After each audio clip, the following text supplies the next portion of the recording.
परिचय, इंट्रोडक्शन। आज आईटी और आईटी सिस्टम्स हमारे दैनिक जीवन के व्यापक और अभिन्न अंग बन गए हैं। ऑनलाइन लेन देन यानी online transactions, online banking, online purchases, debit card का उपयोग, क्रेडिट कार्ड और हाउस होल्ड बिल्स का ऑनलाइन भुगतान आधुनिक जीवन का अहम हिस्सा है। हम खरीदारी, शिक्षा, कई अन्य उद्देश्यों के लिए कंप्यूटर्स का उपयोग कर रहे हैं। इसलिए हमारी पर्सनल इंफॉर्मेशन, मेडिकल रिकॉर्ड, कर रिकॉर्ड, स्कूल और कॉलेज रिकॉर्ड सहित सभी प्रकार के विवरण इन कंप्यूटर्स में जमा किए जाते हैं। साइबर सिक्योरिटी को कंप्यूटर सिक्योरिटी के रूप में भी जाना जाता है। साइबर सुरक्षा का अर्थ कंप्यूटर हार्डवेयर, सॉफ्टवेयर, डेटा या सूचना आदि, साथ ही कंप्यूटर सिस्टम के कामकाज को किसी भी प्रकार के नुकसान, डिस्ट्रप्शन एवं चोरी आदि से सुरक्षा देना है।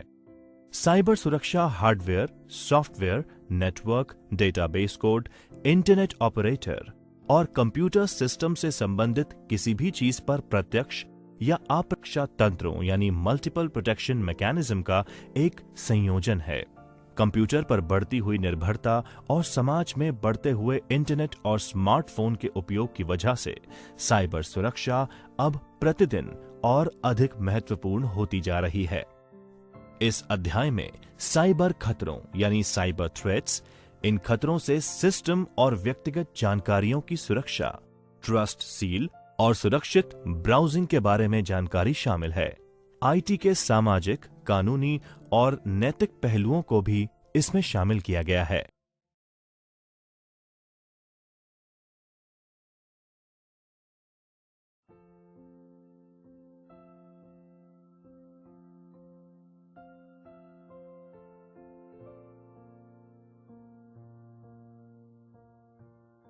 मैलवेयर। मैलवेयर को आमतौर पर हानिकारक उद्देश्य वाले सॉफ्टवेयर कोड के रूप में परिभाषित किया जाता है, जो कंप्यूटर से डेटा चोरी या डेटा को नष्ट करने का प्रयास करता है। यह आमतौर पर एक ईमेल अटैचमेंट, सॉफ्टवेयर डाउनलोड या ऑपरेटिंग सिस्टम की कमजोरियों के माध्यम से कंप्यूटर में प्रवेश करता है। मुख्यतः मैलवेयर इन प्रकारों में पाए जाते हैं: वायरस, ट्रोजन हॉर्सेस और स्पाईवेयर। वायरस एक सॉफ्टवेयर प्रोग्राम है जो आमतौर पर आपके ज्ञान के बिना अन्य किसी सॉफ्टवेयर प्रोग्राम में स्वयं की प्रतिकृति बनाता है और स्वयं को छुपाता है। कंप्यूटर वायरस फैलाने का सबसे आम तरीका वायरस को किसी भी ईमेल अकाउंट में मौजूद एड्रेस बुक में दर्ज सभी मेल आईडीज को मेल द्वारा प्रेषित करके किया जाता है। कई बार वायरस सीधे तौर पर नुकसान नहीं पहुंचाते, लेकिन जब वायरस अपनी प्रतिकृति लगातार बनाना जारी रखते हैं तो नेटवर्क भारी ट्रैफिक की वजह से अंत में धीमा पड़ जाता है। इस तरह से यह कंप्यूटर की वर्किंग को काफी स्लो कर देता है। Trojan horse. ट्रोजन हॉर्स एक सही और नुकसान नहीं पहुंचाने वाला सॉफ्टवेयर प्रतीत होता है, लेकिन यह चुपके से कंप्यूटर पर वायरस या किसी अन्य प्रकार के मैलवेयर को डाउनलोड कर लेता है। स्पाईवेयर। यह एक ऐसा सॉफ्टवेयर प्रोग्राम होता है जो कंप्यूटर पर आपकी सभी गतिविधियों पर सचमुच नजर रखता है और जासूसी करता है। यह आपकी सभी गतिविधियों को रिकॉर्ड करता है, जैसे वेबसाइट ब्राउजिंग इत्यादि। स्पाईवेयर का एक और रूप की लॉगर के रूप में जाना जाता है। की लॉगर आपके सभी की स्ट्रोक्स रिकॉर्ड करता है। कुछ की लॉगर्स आपके कंप्यूटर का एक नियमित अवधि पर स्क्रीनशॉट भी लेते हैं। की लॉगर के द्वारा रिकॉर्ड किया हुआ डेटा बाद में जिस भी व्यक्ति या संस्था ने इसे इंस्टॉल किया है उसे भेज दिया जाता है। इसे ईमेल द्वारा भी भेजा जाता है। अज्ञात या अविश्वसनीय स्रोतों यानी अननोन और अनरिलायबल सोर्सेस द्वारा प्राप्त या भेजे गए लिंक्स को क्लिक या ओपन नहीं करके या ईमेल अटैचमेंट्स को डाउनलोड नहीं करके मैलवेयर से बचा जा सकता है। आपको यह भी सुनिश्चित करना चाहिए कि आपने एक मजबूत एंटीवायरस प्रोग्राम इंस्टॉल किया है और ऑपरेटिंग सिस्टम के नवीनतम अपडेट अपने कंप्यूटर पर इंस्टॉल किए हैं।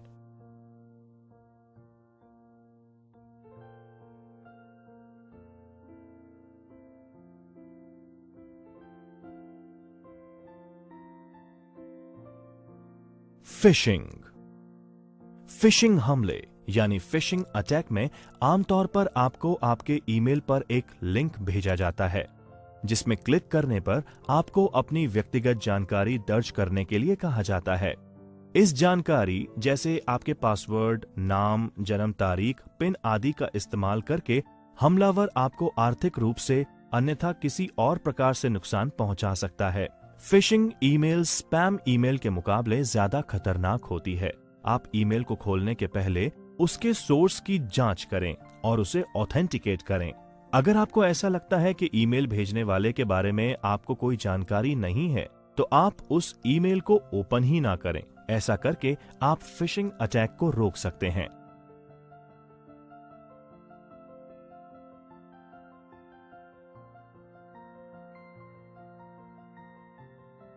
पासवर्ड हमले, पासवर्ड अटैक्स। पासवर्ड अटैक में कोई अनजान व्यक्ति आपके सिस्टम या ईमेल खातों या बैंकों के ऑनलाइन खातों तक पहुंचने का प्रयास करता है, जिससे आपका पासवर्ड क्रैक किया जा सके। ये आमतौर पर अटैकर द्वारा अपने मशीन पर एक एल्गोरिथम या सॉफ्टवेयर का उपयोग करके किया जाता है, जहां हमलावर आपका पासवर्ड पता करने की लगातार कोशिश करता है। आप इस तरह के हमले को रोकने के लिए अपना पासवर्ड नियमित रूप से बदलें। इसके अलावा ऐसा पासवर्ड रखें जिसका अनुमान लगाना मुश्किल हो। आप अपने पासवर्ड में बड़े अक्षर यानी upper case letters, lower case letters, numbers और स्पेशल कैरेक्टर्स जैसे @ एक्सक्लेमेटरी, परसेंटेज, हैश आदि का मिश्रण रखें और पासवर्ड न्यूनतम 8 कैरेक्टर का रखें। आपको यह भी सुनिश्चित करना चाहिए कि आपके पासवर्ड किसी भी फाइल में स्टोर नहीं हो।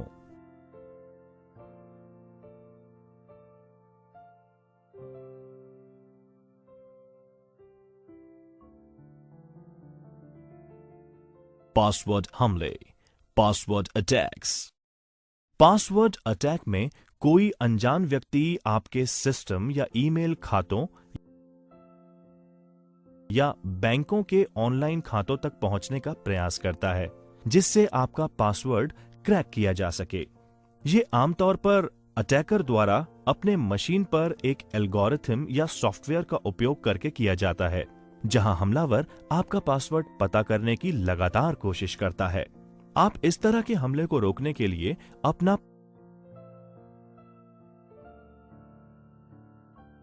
Denial of service attacks. इस मेथड में हमलावर ट्रैफिक या डेटा को आपके कंप्यूटर सिस्टम को भेजते हैं और आपका सिस्टम कार्य करना बंद कर देता है। इस हमले को रोकने का सबसे अच्छा तरीका यह है कि आप सिस्टम को ऑनलाइन सुरक्षा निगरानी यानी ऑनलाइन सिक्योरिटी मॉनिटरिंग में रखें। नियमित रूप से सॉफ्टवेयर अपडेट करते रहें और आपके कंप्यूटर सिस्टम में आने वाले डेटा की निगरानी करते रहें, ताकि आप सही समय पर इस समस्या को पहचान सकें और उसका समाधान भी कर सकें।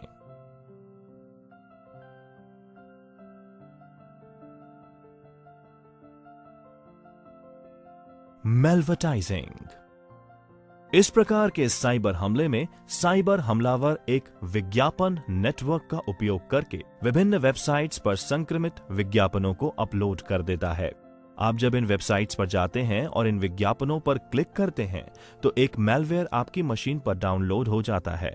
इसे रोकने का सबसे अच्छा तरीका यह है कि आप कॉमन सेंस का उपयोग करें और उन विज्ञापनों पर क्लिक न तविक से लगते हों, जैसे मुफ्त सामान देने का वायदा करने वाले विज्ञापन। प्रोग्राम इंस्टॉल कर लिया है और ऑपरेटिंग सिस्टम के नवीनतम अपडेट अपने कंप्यूटर पर इंस्टॉल कर लिए गए हैं।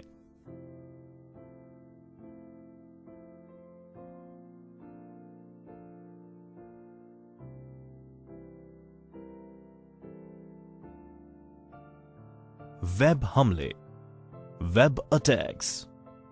अधिकांश वेबसाइट यूजर्स को वेबसाइट से इंटरैक्ट करने की सुविधा देते हैं। इन इंटरैक्शन के माध्यम से वेबसाइट व्यक्तिगत जानकारी या वेबसाइट द्वारा आवश्यक किसी भी अन्य इनपुट का विवरण पूछा जा सकता है। वेब आधारित हमले इन इंटरैक्शन के माध्यम से हो सकते हैं। SQL इंजेक्शंस में लॉगिन फॉर्म्स में उपस्थित यूजर नेम एवं पासवर्ड फील्ड्स के द्वारा SQL कमांड एग्जीक्यूट करवाया जाता है। इससे आपका सिस्टम गलत ढंग से काम करना शुरू कर देता है। यह सबसे आम साइबर अटैक्स में से एक है।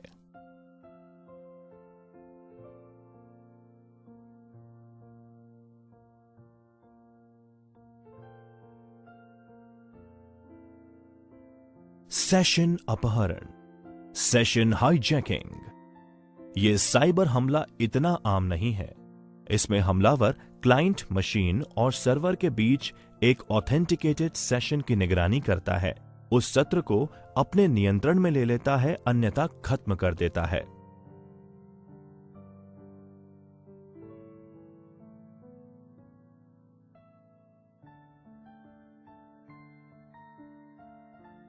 DNS poisoning.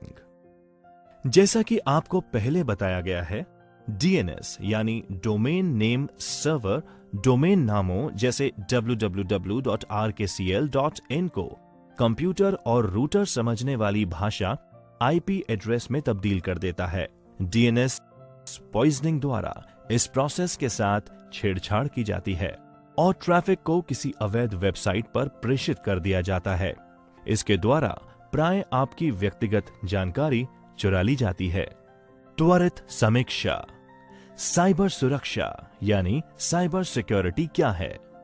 साइबर सुरक्षा खतरों यानी साइबर सिक्योरिटी थ्रेट्स के प्रकार क्या हैं?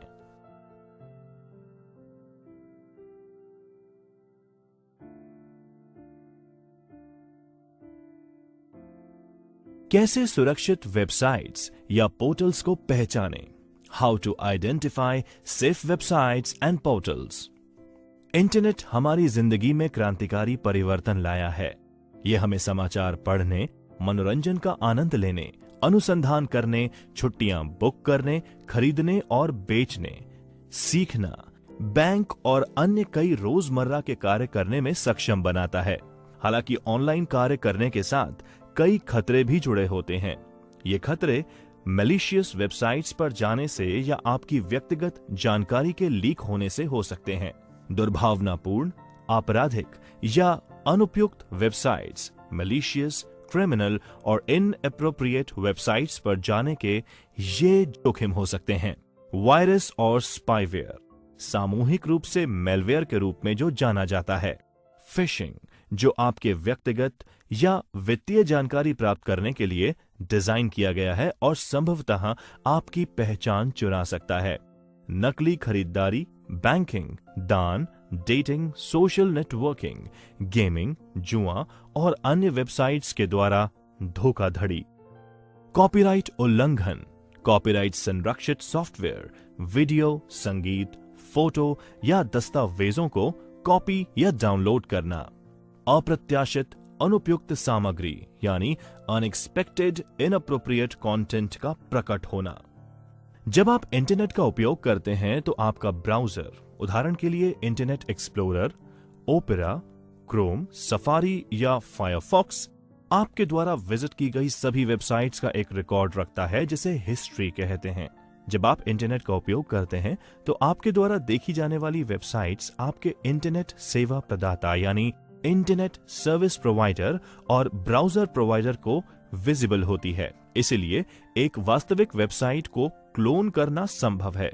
एक वेबसाइट ब्राउज करते समय आपको दुर्भावनापूर्ण, आपराधिक या अनुचित वेबसाइट्स, मैलिशियस, क्रिमिनल और इनएप्रोप्रिएट वेबसाइट से दूर रहना चाहिए ताकि आपकी वेब सर्फिंग सुरक्षित हो और आपको नुकसान ना हो। आप दुर्भावनापूर्ण वेबसाइट्स यानी मैलिशियस वेबसाइट्स की पहचान के लिए निम्नलिखित दिशा निर्देशों का पालन कर सकते हैं। आपको आपकी समझ, इंस्टिंक्ट्स और व्यवहारिक ज्ञान यानी कॉमन सेंस का प्रयोग करते हुए ब्राउजिंग करनी चाहिए। वेबसाइट पर दिए गए पते, फोन नंबर और ईमेल की जांच करें और पता करें कि ये सही लग रहे हैं या नहीं। अगर आपको संदेह होता है तो आप प्रामाणिकता स्थापित करने के लिए वहां पर ईमेल या कॉल कर सकते हैं। वेबसाइट के वेब एड्रेस को देखें, जांच करें और उसकी स्पेलिंग सही है या नहीं। वेब एड्रेस कुछ अजीब तो नहीं है, इसकी भी जांच करें।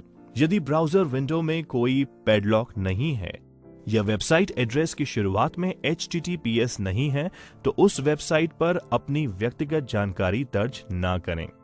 https का वेब एड्रेस में होना इस बात को दर्शाता है कि यह वेबसाइट सुरक्षित है। वेबसाइट जो सामान्य से अधिक व्यक्तिगत जानकारी जैसे नाम, पासवर्ड, पिन आदि का अनुरोध करती है, वो दुर्भावनापूर्ण हो सकती है। फार्मिंग से बचें। अपने वेबसाइट पर पहुंचने के बाद अपने ब्राउजर को एड्रेस बार में एड्रेस चेक करें और कंफर्म कर लें कि ये वही एड्रेस है जिस वेबसाइट पर आप जाना चाहते थे।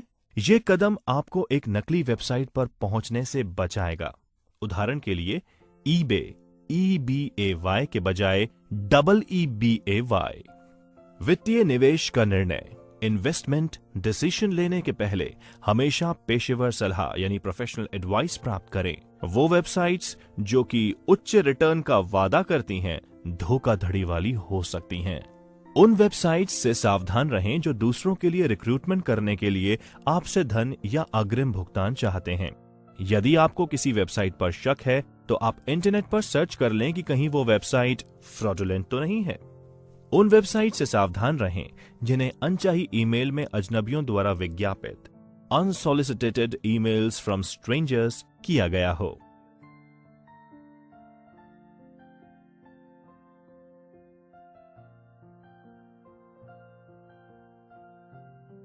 सुरक्षित वेबसाइट्स, सिक्योर वेबसाइट्स। वेबसाइट पर अपने व्यक्तिगत या निजी जानकारी जैसे password, debit card, credit card और पिन आदि एंटर करने से पहले आप ये सुनिश्चित कर लें कि वेबसाइट सुरक्षित है।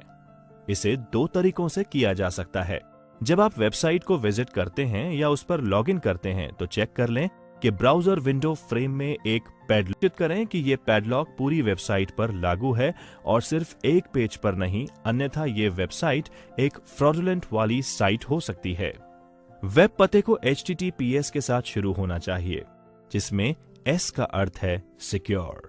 ये दोनों ये आश्वस्त करते हैं कि वेबसाइट के पास एक डिजिटल प्रमाण पत्र है जिसे एक विश्वसनीय तृतीय पक्ष ट्रस्टेड थर्ड पार्टी द्वारा जारी किया गया है, जैसे वेरीसाइन या थॉट। इसका अर्थ है कि वेबसाइट से ऑनलाइन प्रसारित की गई जानकारी को एन्क्रिप्ट द्वारा बीच में रोकने यानी इंटरसेप्ट और चोरी होने से सुरक्षित किया गया है। ऐसी वेबसाइट जिन्हें आप नहीं जानते, उनका उपयोग करते समय एक विस्तारित सत्यापन यानी एक्सटेंडेड वैलिडेशन या EVSSL प्रमाण पत्र देखें, जो इंगित करता है कि प्रमाण पत्र जारी करने वाली एजेंसी ने वेबसाइट के ओनर की पूरी तरह से जांच की है। प्रमाण पत्र का प्रकार ब्राउजर फ्रेम में पैडलॉक पर क्लिक करके देखा जा सकता है। क्लिक करने पर एक पॉपअप खुलेगा जिसमें सारी जानकारी होगी। त्वरित समीक्षा। सुरक्षित वेबसाइट्स की पहचान करने के विभिन्न तरीके क्या हैं? एक सुरक्षित वेबसाइट यानी सिक्योर वेबसाइट क्या है?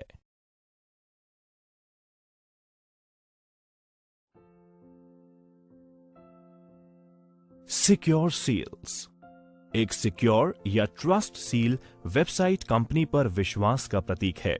ट्रस्ट सील प्राप्त करने का उद्देश्य ग्राहकों और साइट विजिटर्स को विश्वास दिलाना है और उन्हें आश्वस्त करना है कि वेबसाइट पूरी तरह से अस्तित्व यानी एग्जिस्टेंस में है, वैध यानी लेजिटिमेट एवं सत्यापित यानी वेरीफाइड है और ट्रांजैक्शंस के लिए मेथड्स एवं तरीकों का इस्तेमाल करती है।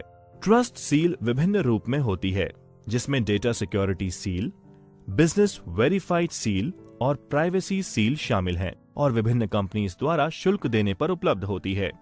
ट्रस्ट सील एक्टिव या पैसिव हो सकती है।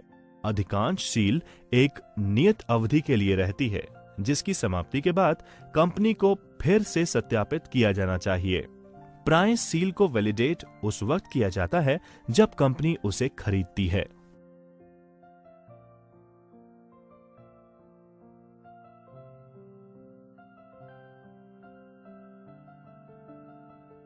ट्रस्ट सील के प्रकार। Kinds of trust seals. Privacy seal.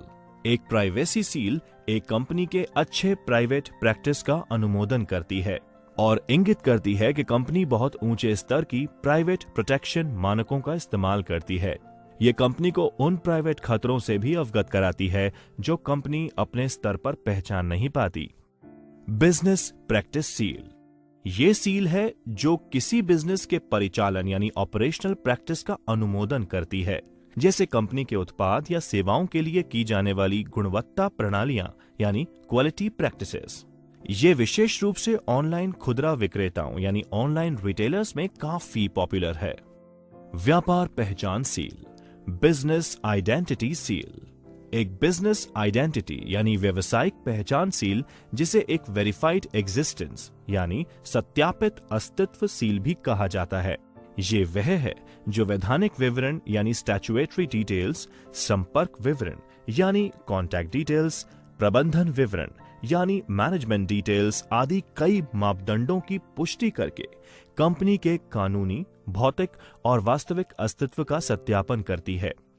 इसे लेने वाली कंपनीज की साख बढ़ती है और ये संभावित ग्राहकों का विश्वास बढ़ाने में भी कारगर सिद्ध होती है। एक सत्यापित ट्रस्ट सील यानी वेरीफाइड ट्रस्ट सील देने वाली कंपनी पूरी मेहनत एवं परिश्रम से ही किसी भी बिजनेस को सत्यापित करती है। सुरक्षा seal, security seals, security trust seal, trust seal सत्यापन यानी ट्रस्ट सील वेरिफिकेशन का सबसे लोकप्रिय प्रकार है। इसके दो प्रकार हैं, सर्वर वेरिफिकेशन और site verification. Server verification services hosting server पर दैनिक स्कैन करती है और सुनिश्चित करती है कि नवीनतम पैचेस यानी लेटेस्ट पैचेस को सर्वर पर इंस्टॉल किया गया है और वेरीफाई करती है कि कई सर्वर किसी भी तरह के हमलों में सक्षम हैं या नहीं। वेबसाइट सत्यापन सेवा, वेबसाइट वेरिफिकेशन सर्विसेज, जांच करके ये सुनिश्चित करती है कि ग्राहकों को सामान्य परिस्थितियों में सामान्य खतरों यानी cross site scripting, XSS, SQL injection से सुरक्षित किया गया है।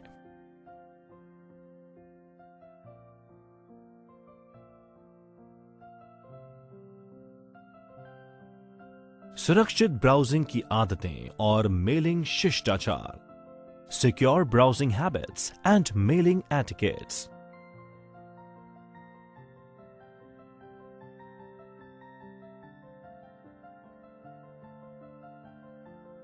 आपकी कंपनी का ईमेल निजी नहीं है।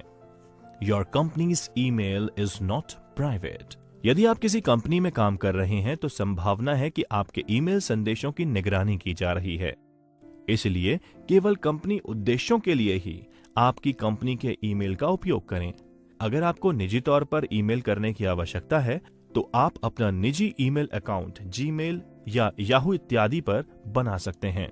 अपने ईमेल हस्ताक्षर का प्रयोग करें। Use a signature with your contact information. आपको अपना ईमेल हस्ताक्षर यानी ईमेल सिग्नेचर का उपयोग करना चाहिए, जिसका इस्तेमाल ईमेल भेजने और जवाब देने के दौरान किया जाता है। आपके ईमेल हस्ताक्षर में आपका नाम, पद नाम, कंपनी का नाम, संपर्क नंबर, ईमेल पता, वेबसाइट आदि का लिंक शामिल हो सकता है। स्पेल चेकर का प्रयोग करें। Use spell checker. अशुद्ध शब्दों यानी मिस स्पेल वर्ड्स का प्रयोग, खराब व्याकरण या बैड ग्रामर या विराम चिन्ह, पंक्चुएशन आप और आपकी कंपनी की छवि को नकारात्मक कर सकते हैं। इसलिए आपको सेटिंग्स में स्पेल चेकर को हमेशा चालू रखना चाहिए और मेल भेजने से पहले मेल को स्पेल चेकर से स्कैन करना सुनिश्चित करना चाहिए।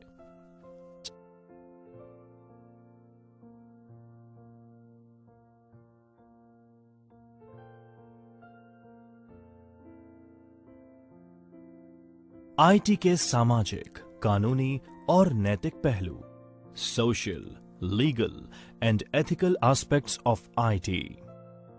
सूचना प्रौद्योगिकी, जिसे आमतौर पर आईटी कहा जाता है, हमारे समाज में एक महत्वपूर्ण भूमिका निभा रहा है। आईटी हमारे जीवन के हर क्षेत्र में मौजूद है। घरों से कार्यालयों तक, सामान्य स्टोरों से बड़े संगठनों में, गैर सरकारी संगठनों और सरकारी विभागों में और इसी तरह कई और स्थानों पर आईटी और आईटी सक्षम सेवाएं यानी आईटी एनेबल सर्विसेज बहुत तेज गति से बढ़ रही हैं। आईटी समाज में विकास एजेंट की भूमिका निभा रहा है, लेकिन साथ ही साथ हम साइबर अपराध यानी साइबर क्राइम, कॉपीराइट मटेरियल की चोरी यानी पायरेसी ऑफ कॉपीराइटेड मटेरियल, साहित्यिक मटेरियल की चोरी यानी प्लेगियरिज्म, जालसाजी आदि घटनाओं से भी परेशान हो रहे हैं। सोशल नेटवर्किंग के बढ़ते गहरे प्रभाव की वजह से जहां एक तरफ लोग अपने करीबी लोगों के साथ जुड़ते जा रहे हैं, वहीं दूसरी तरफ साइबर अपराधी यानी साइबर क्रिमिनल्स सामाजिक इंजीनियरिंग यानी सोशल इंजीनियरिंग के जरिए लोगों की कीमती जानकारी प्राप्त करके उन्हें नुकसान पहुंचाने की रणनीति तैयार कर रहे हैं। डिजिटल साक्षरता यानी डिजिटल लिटरेसी में वृद्धि के कारण हम साइबर अपराधों में भारी वृद्धि देख रहे हैं। हालांकि सरकार इन स्थितियों से निपटने के लिए अपने कानूनी ढांचे यानी लीगल फ्रेमवर्क में आवश्यक सुधार कर रही है एवं दिशा निर्देश बना रही है। हमारी संस्थाएं, कंपनीज और फर्म ISO यानी इंटरनेशनल ऑर्गेनाइजेशन फॉर स्टैंडर्डाइजेशन की अंतर्राष्ट्रीय आवश्यकताओं और दिशा निर्देशों को पूरा करने के लिए खुद को तैयार कर रही हैं। ISO 27001 अंतर्राष्ट्रीय साइबर सुरक्षा मानदंड यानी इंटरनेशनल साइबर सिक्योरिटी स्टैंडर्ड है, जो एक सूचना सुरक्षा प्रबंधन प्रणाली यानी इंफॉर्मेशन सिक्योरिटी मैनेजमेंट सिस्टम की स्थापना, कार्यान्वयन, संचालन, निगरानी, समीक्षा, रखरखाव और सुधार के लिए एक मॉडल प्रदान करता है।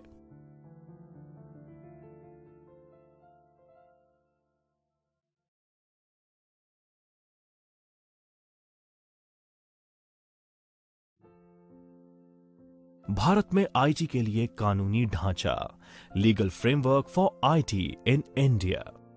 भारतीय आईटी अधिनियम 2000 यानी इंडियन आईटी एक्ट 2000, ये भारत में साइबर अपराध और इलेक्ट्रॉनिक कॉमर्स से संबंधित प्राथमिक कानून यानी प्राइमरी लॉ है। ये अधिनियम इलेक्ट्रॉनिक अभिलेखों और डिजिटल हस्ताक्षरों को मान्यता देकर इलेक्ट्रॉनिक प्रशासन के लिए कानूनी रूपरेखा गवर्नेंस प्रदान करता है। यह साइबर अपराधों और उनके लिए निर्धारित दंड यानी पेनल्टीज भी परिभाषित करता है। धारा 65 सेक्शन 65 कंप्यूटर सोर्स कोड के साथ छेड़छाड़ यानी टैंपरिंग। धारा 66 हैकिंग और कंप्यूटर अपराध। धारा 43 इलेक्ट्रॉनिक अभिलेखों यानी इलेक्ट्रॉनिक रिकॉर्ड्स के साथ छेड़छाड़ करना। धारा 67 इलेक्ट्रॉनिक रूप में अश्लील यानी ऑब्सीन जानकारी छापना। भारतीय कॉपीराइट अधिनियम 1957, इंडियन कॉपीराइट एक्ट 1957।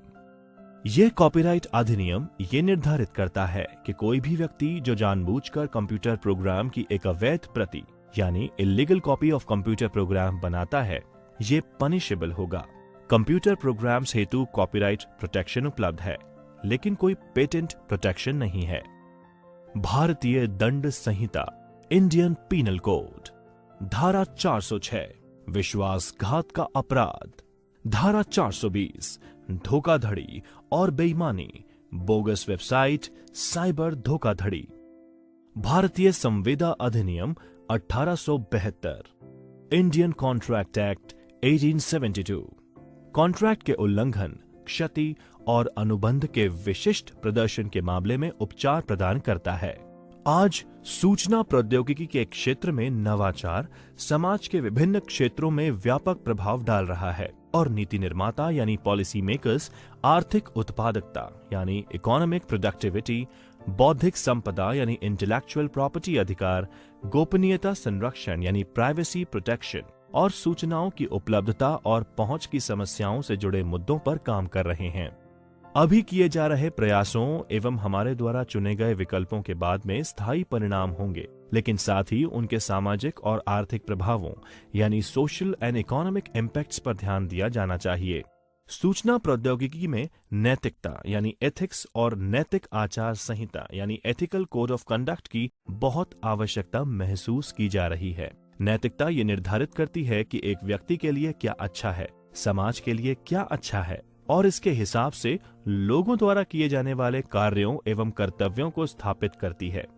आईटी या कंप्यूटर एथिक्स में पेशेवर नैतिकता के बारे में बताया गया है, जिसमें कंप्यूटर प्रोफेशनल अपने पेशे के भीतर अच्छे अभ्यासों द्वारा नैतिकता के मानदंडों को लागू करते हैं। आईटी में नैतिक प्रथाओं यानी एथिकल प्रैक्टिसेस का उपयोग आईटी के कानूनी और सामाजिक पहलुओं को मजबूत करने और आईटी और आईटी सक्षम सेवाओं का आदर्श उपयोग ideal use of IT and IT enable services करने में मदद करेगा, जिससे साइबर अपराधों यानी साइबर क्राइम्स को भी रोकने में मदद मिलेगी।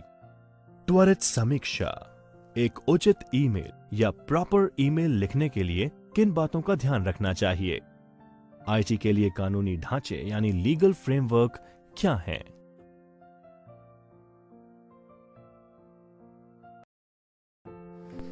Friends, I hope you all must have seen the complete audio and video of this content.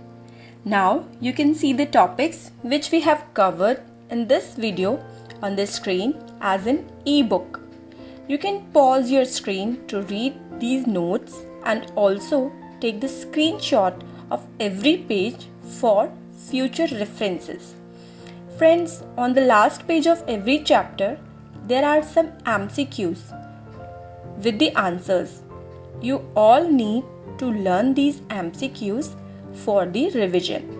If you want to get the hard copy of this RSCIT ebook, kindly mail or WhatsApp on the contact number which has given in this video. Along with this, if you want some more videos or any technical updates, please subscribe to my channel and press the bell icon button so that you can receive all the notification on time for my latest video.